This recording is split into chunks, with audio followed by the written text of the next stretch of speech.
Bai Mountain is one long as hell map. This campaign has 12 chapters, and they ain't short either. With the exception of the first chapter, each and every chapter is longer than my will to live.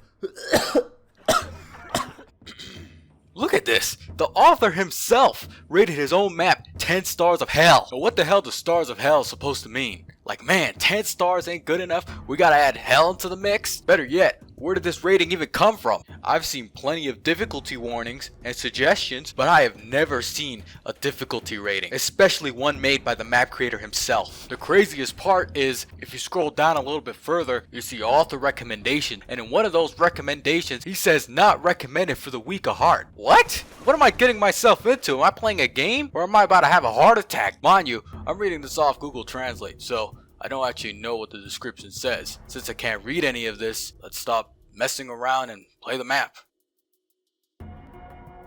Instantly, we are put into a cutscene. A pretty strange cutscene at that. Basically, Ellis loses control of the wheel because he was eyeballing Zoe and ends up smashing headfirst into a tree. Coach ends up being launched in the opposite direction somehow. This should be shown in one of those PSA commercials for traffic accidents.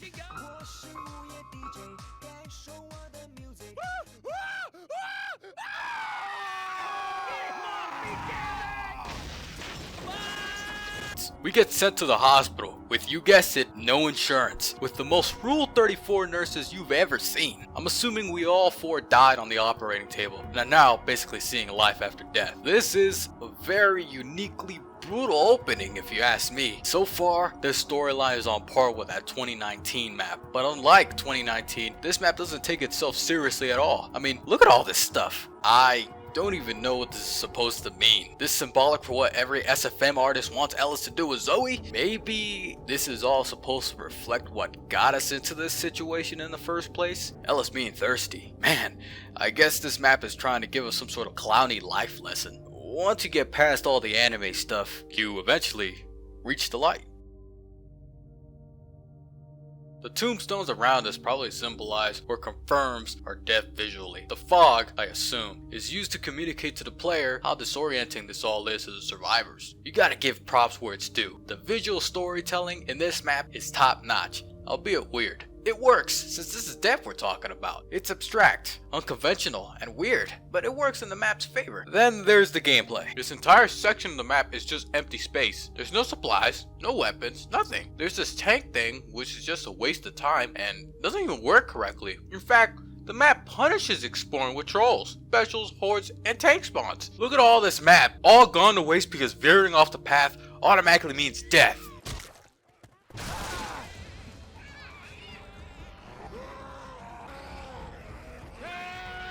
It's like the map creator couldn't decide between a troll map and a realm map, so he just went with both. Even if you were to somehow explore all the map, there isn't anything in the fog except one medkit spawn. Anyways, ignore everything around you and head straight up the stairs. Opening these two train cards spawns a laggy horde, or specials, and if unlucky enough, a tank. Then speedrun the rest of the chapter and use this god spot.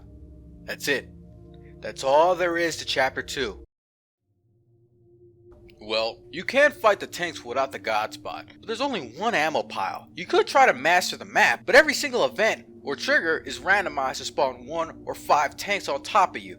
In other words, if you don't cheat, you will lose. Even if you had more than one person playing, the map in itself is laggy and unoptimized, and the lag is multiplied per peer. Plus, since the map is not optimized, each reset makes the map lag even more. I mean, what a disaster. It's like the map creator wants you to use the god spot. Anyways, collecting all 5 mechanisms unlocks a staircase. I don't even know why they're called mechanism, when they're really just tank spawns. Going down the staircase is perfect visual storytelling. We're descending deeper into hell, which means an even harder chapter lies ahead. Now, you're gonna say, you probably feel like I rushed through this chapter, or I'm not reviewing it correctly. But the reality of the situation is, the chapter is just rushing to the god spot. That's all there is to it. It just seems to me that the map creator wanted to create a map, but also had to stay within the limitations of a troll map. So what we have here is just an impossible map without the god spot, and an infinite gameplay loop of spawning the tanks and running back to the god spot, and then backtracking and doing the same thing over and over and over again. It honestly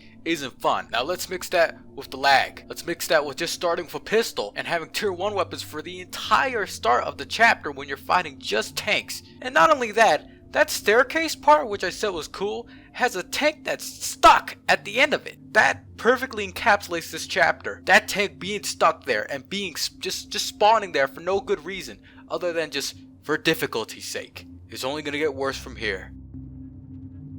Man, this chapter's aesthetics is on par with Banana Land. First jump straight up kills our AI, but if that didn't finish him off, then the map's second parkour section will. One in the tree. Jesus Christ. I know exactly why. Difficulty suggestions. Basically, an excuse to ignore bot pathing. And yes, just like Hometown, the bots are useless throughout the entire campaign. The RNG is so out of this world in this entire starting section that it can either be empty or have sped up tanks, or even witches. It's in this chapter where we get to fight the first boss fight. Interacting with this button spawns this Cthulhu type thing, along with the unreal amount of tanks. The only way to beat this boss is with, you guessed it, exploits. I have to ask, what was the author trying to do here? There's this entire big room and a boss fight with mechanics you're supposed to play against, just to spam tanks with hittable tree branches all around us. I mean, what's the point of even adding a boss here if you can't even fight it? It's like if Glubtastic spammed 5 tanks during its final boss. There's almost no indication they're even doing damage to the boss. Look at Glubtastic's boss. Every time you shoot him, he blinks red and sound plays. Now look at Bai Mountain's boss and tell me that you could tell if I'm doing damage or not. Can't tell? Neither can I. The boss does have a health bar. The problem with this health bar is that it's the same color as that glowing ball above the boss. So the only real way to tell that you're doing damage is by seeing the wood pikes spit out from the boss. Even then, it takes so much damage to get the spikes to spit out that you might miss it because you have to reload. Once the boss dies, the door behind him opens. I'm really not sure why the map continues, because at this point you're almost 15 to 20 minutes in and I'm pretty sure the player is past exhaustion. Anyways, proceed through a set of tunnels into a city, into an alleyway with another troll. Avoid them or lose 20 minutes of progress. This area of the map utilizes a lot of moving platforms and ladders. Two of the most janky, clippy, and laggy parts of Source Engine parkour. Chances are you'll make a mistake here and lose to crappy Source parkour. The very last jump has you clipping through the wall Gmod style. And guess what? You get stuck here. And then just like Hunt Down the Freeman, it's time to switch on the console and turn SV cheese to 1. Once you make it to the bottom, you meet with a long ass hallway with a scripted unending horde. Finally, the map ends. Holy freaking moly. What happened to the visual storytelling? The symbolism that was so obvious that it jumps in your face? Why completely disregard the storytelling? Arguably the best part of this map so far in favor of this clowny ass boss. I guess we'll find out. Kite the tank and it'll kick your ass. Try to outrun the tank and there's a freaking horde that spawns in front of you. Try playing the map as intended and you're punished. You can avoid this tank spawn by making this jump. What is this, Diet Rise? Doing this will disable the death barrier on the ladder, allowing your friends to skip the first half of the map. Yeah folks, you just witnessed it. You can exploit a death barrier with an exploit to allow another exploit. We reach this next point of the map that's straight out of a Gmod workshop. Up the ladder leads up to this water thingy that leads into an invisible walkway. It's here that we find the next exploit spot. These rocks are the only way to beat this chapter. Up ahead is a long squared off pathway full of scripted tank spawns. You don't have the ammo, nor honestly the time to kill each one. Go back and do the same thing about 5 times, hoping that the game director doesn't screw you over with a jockey, a rock, a random horde, or a random tree branch that goes astray and hits you, until you eventually trigger all the tank spawns. Then you quietly walk to the safe house. While we're walking back, let's talk about how horribly this chapter is designed in both a troll map sense and a normal map sense. This entire map, you're almost never fighting any zombies. You're not exploring due to the map punishing it, and you're constantly repeating the same exploits that the map is essentially forcing the player to use. This rock god spot forces you to wait until the tank dies to proceed unless you have a friend who could take advantage of the tank aggro. This is an obvious problem because bringing a friend to this map has its own issues due to the unreal amount of lag and the fact that one friend is basically playing AFK simulator throughout the entire entire campaign, this chapter being more egregious than the rest. In a troll map aspect, this map doesn't challenge the player one bit, because all of its superficial scripted events can be just avoided with a god spot. So far, every chapter had the same problem: impossible fights that could be exploited, and trolls that could be skipped, asking the biggest question left: what is this map trying to be? A troll map, a normal map, or a story map? So far, it doesn't fill any shoes.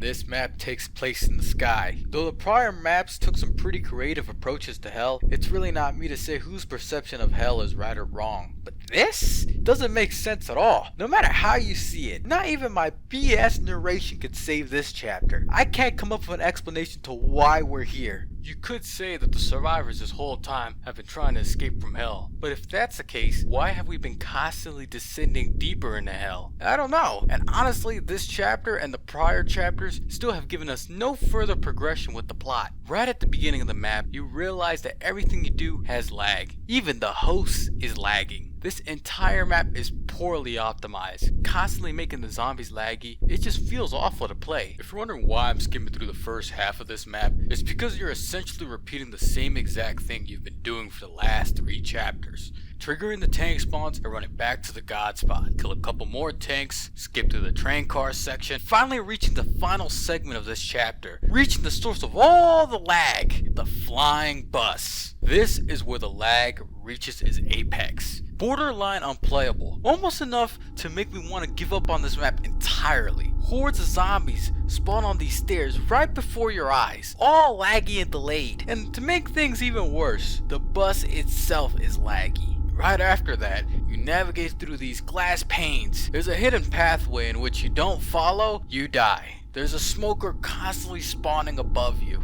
All with the zombies and the lag and the specials and it is just a disaster. If you don't have a friend, you'll just have to rely on good old-fashioned luck. Reaching the end of this leads to a safe house, but opening it isn't so simple. There's a tank spawn as soon as you open the safe house door, and the mannequins start shooting you, which does a lot of damage. This whole ending part is just pure luck based. It breaks the story, it breaks the theme, it breaks the game, and fails harder as a troll map and a normal map. There was absolutely no playtesting in this chapter. Before you even move, you can die. Half the time you get hit by absolutely nothing. And guess what? The lag is still there. The weapons on the table can either be tier 1 or tier 2, which is just a waste of time because you'll need a sniper for this chapter. The tornadoes that swirl at you have a really awkward hitbox. And guess what? You can bypass them anyways at the tank spawn point. Funny enough, I don't think this would be possible if you couldn't. More and more laggy parkour, followed by a trap, followed by a floating ladder, followed by infinitely spawning smokers. After a pretty badly placed charger troll, tree logs start falling from the sky like crazy. This is where the map creator uses all of his nonsense.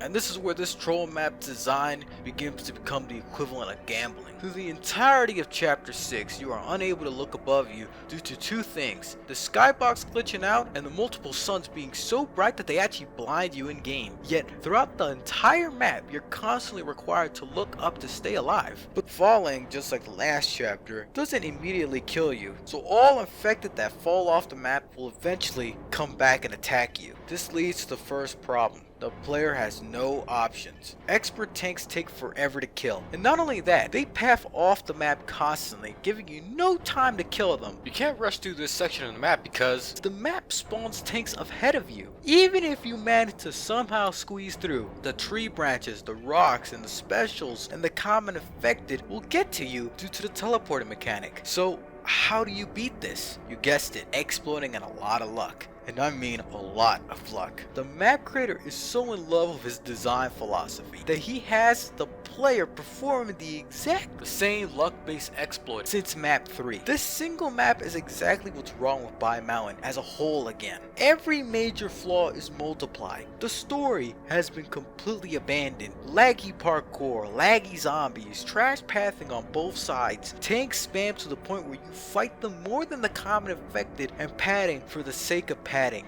Anyways, after abusing the god spot, get to the boss, which is pretty much a cakewalk. Hold S and D and you'll never be hit. But damn does the boss have a lot of HP. Even after killing the boss, the map creator throws one last screw you at the player by spawning specials and a horde right on top of you. What a clown fiesta.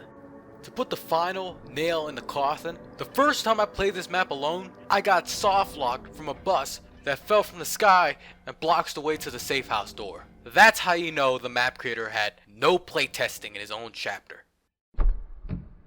From the very beginning, there's a chance that a ton of tanks can trigger and instantly kill you. The rest of it actually doesn't require a god spot. Good news, right? Well, you're still doing the same exact thing as you've been doing this entire time. Spawn tanks, run back, or if you have a friend, one player goes ahead and the other one stays behind as the other player spawns the tanks. This chapter I believe is impossible to do alone. Due to the tank spawn being so close, that's basically it. You spawn the tanks and run back like 7 times in a row. Even at the end of the map, you just aggro the tanks in the safe house and wait. Other than that, there's this fireball that lights up the tanks on fire, and a boss fight which is an absolute joke. For now, that is.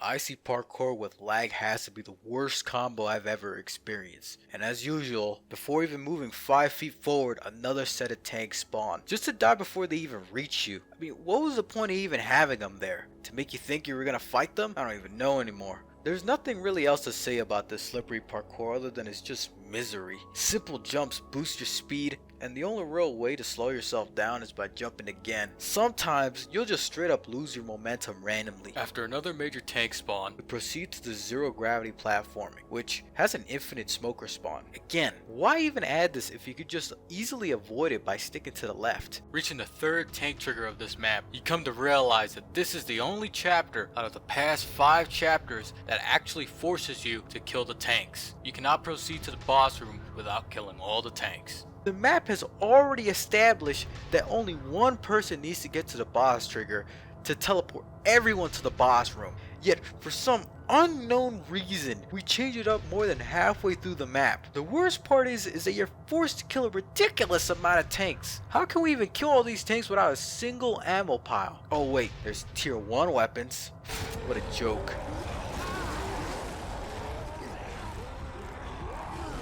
The only real way to kill these tanks is, holy moly, a freaking god spot again. At this point, why even make a map? There's this giant tank trigger that you could just straight up strafe right past and avoid the tank spawning entirely. Your friend walks into the tank trigger while you stay in the god spot and wait for the tanks to die. Once they're all dead, you can proceed to the boss fight, which you kill by standing underneath him and shooting him down with a shotgun. Again, why have a boss fight here if he's just gonna get his ass handed? Though, if you don't do this boss fight with the shotgun, it is the hardest boss in the entire campaign. It's almost like Dark Souls with weird knowledge mechanics about the boss. And you know it, the map doesn't end. A few more trolls, yada yada yada, essentially the same formula as last chapters. Damn, the last thing I'd expect from a troll map is to be formulaic. There is zero playtesting in this, and this chapter only proves my point further. Let me tell you how this goes down. Spawn tanks, run back, spawn tanks again. Essentially all you do is use the turret to aggro the tanks to fall off the map, and the rest you just kill with the turret mechanic. The boss fight in itself is pretty easy since the tanks just die instantly for some unknown reason. The rest of the map barely functions. Invisible ladders, tanks spawning, and being stuck. And porn? What the hell? Literally straight butt-ass naked porn in plain sight. In a troll map at that. This map creator's priorities are all over the place. And why did you even take the time to put literal pornography in your map but not even have the respect to make it functional? Since the map creator randomly switched the rule of everyone teleporting to the boss room, the map has been literally falling apart. The boss literally leaves the boss room. Damn, not even the boss wants to be a part of this freaking map. Tank spawns and more tank spawns. Nothing's changed, and we're 2 hours in the map. Everything here has been reused and done to death. I'm skipping all this and going straight to what makes this chapter different. An infinite horde, and 30 minutes of climbing ladders. A horde that spawns ahead of you and blocks the ladders, and more tanks. Run slightly ahead of the horde, not too far that it despawns them, just enough so they stay behind you until the infinite horde stops. Then just kill the tank. That's it. Boss fight is exactly the same as the last chapters, except now it has an insane amount of health and shoots a laser. It's just a chapter with 30 minutes of ladders to climb. I'm not kidding, play it yourself. And yeah, the lag is still here. Imagine the last chapter, but twice as long. Instead of ladders, now we have 1 hour of climbing stairs. With all the cons of the prior maps, unavoidable damage, ice, laggy hordes, zombies that spawn in front of you, lack of supplies, and tank spawns. Bai Mountain, huh? This doesn't look like a mountain to me. Where's the story? Why are we climbing upstairs for almost 80 minutes? Is this supposed to mock what we've been doing for the entire campaign? Retrying over and over and over again until just have enough luck to pull it off, only to realize that the whole time you were struggling was just luck stopping you from beating the chapter. And after an eye-gouging amount of time of climbing stairs, you reach the final boss of this map. This armor clown has an unavoidable attack and spawns tanks like the prior chapter bosses. Look how badass those laggy animations are. After 9 chapters, we finally get a hit sound indication that we're doing damage to the boss. Remember that health bar the first boss had? Because I don't, and apparently the map creator forgot too. The amount of health this boss has cannot be put into words. So I'm about to throw out whatever viewer is still watching by showing how long this actually took. Let the footage speak for itself.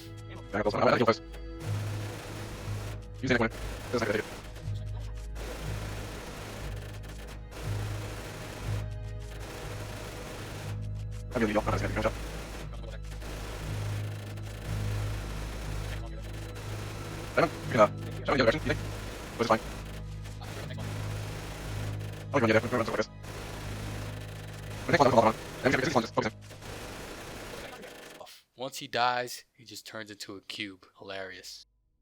The story is finally remembered after 12 chapters. We woke up, I guess from our near-death experience, to no nurses or staff around the area. Upon walking outside, we witnessed another infinite horde. So we didn't wake up? Well, the map doesn't really explain it, other than the chapter title, Did You Really Escape? Which probably means that we're still dead. But the map doesn't really say anything about that. The visual storytelling that we had from the beginning is long gone. Instead, we're just left with anime stuff on the wall.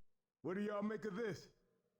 Don't you reckon we should move on now? Running to the end of the long hall will trigger a tank spawn and finally end this disaster of a map with a green message paragraph which disappears before you can even read it. A perfect ending to an already flawed map. One last piece of evidence showing that this map had zero playtesting. And you know what? I don't really care enough to read that last paragraph. Just like how this map creator never cared to program the bots correctly into the map. This map is a 1 out of 10 for me. That one point being there because the map was created and it didn't crash. Chapters 1 through 3 were pretty alright all things considered, and believe it or not, the difficulty isn't the problem here. There are literally core problems that interfere with the playability. It's laggy, bosses with no visual indicators and sound indications, reusing essentially the same boss 8 times, overkill with the tanks, soft locks, horrible for both co-op and single player, no bot pathing, reusing basically the same gimmicks and trolls, oddly formulaic, no playtesting, randomly dying at the beginning of the chapter, bosses leaving boss areas, too luck based, and just porn for no reason. Again, there's nothing wrong with making the map hard or making a troll map. Hell, there's plenty of examples of it being done right, but there's a clear difference between a map that's hard and a map that's hard because it barely functions. If you're dying to lag, teleporting zombies and glitches, then there's something wrong. If you can't beat a map without using SV cheats, hunt down the Freeman style, then there's a problem with the map, not the player. Bai Mountain is fundamentally flawed. Worst of all, it punishes co-op play by benching whatever player you decide to bring. Possibly the worst thing you could do in a co-op game like Left 4 Dead 2.